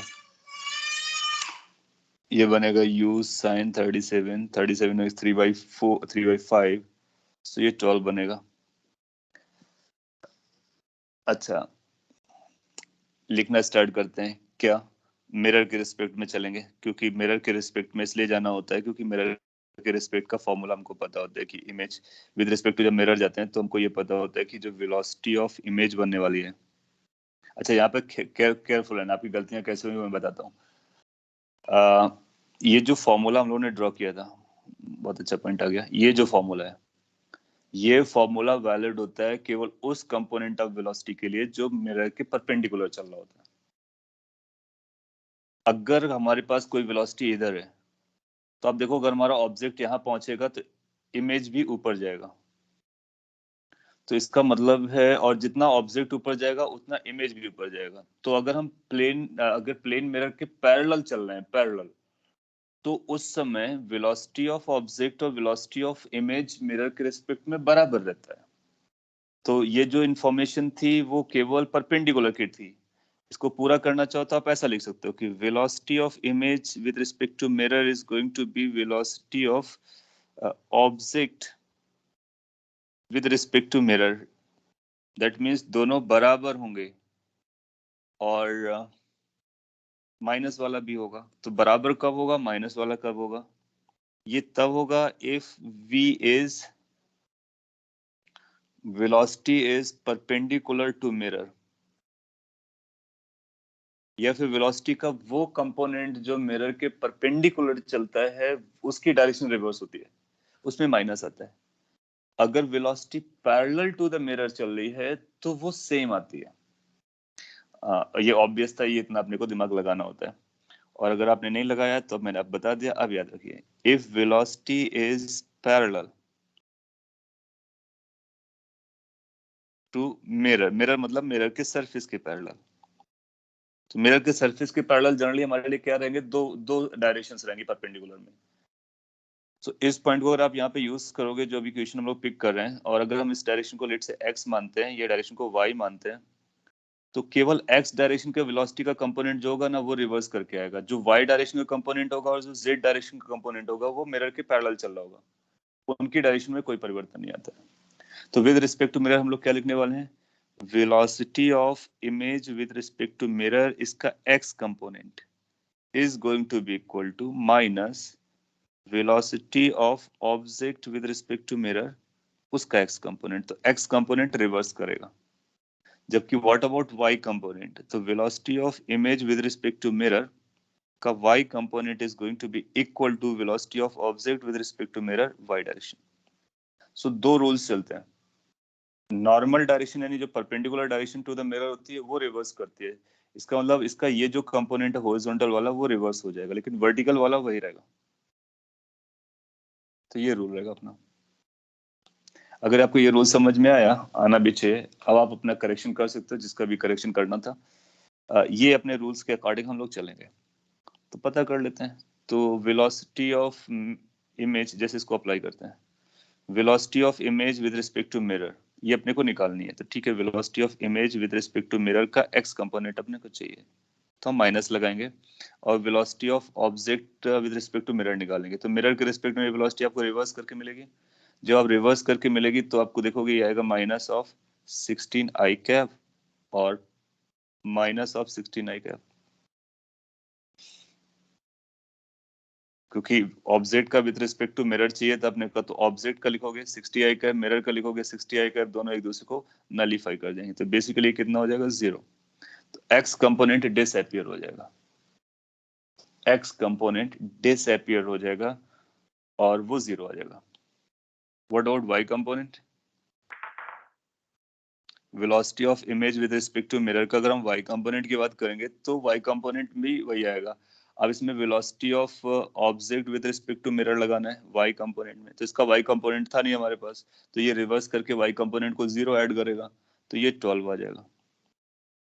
सो दोनों कंपोनेंट अपने को पता चल गया, इसलिए हम velocity of image with respect to mirror लिखना चाहेंगे तो x कंपोनेंट और y कंपोनेंट को सम करेंगे।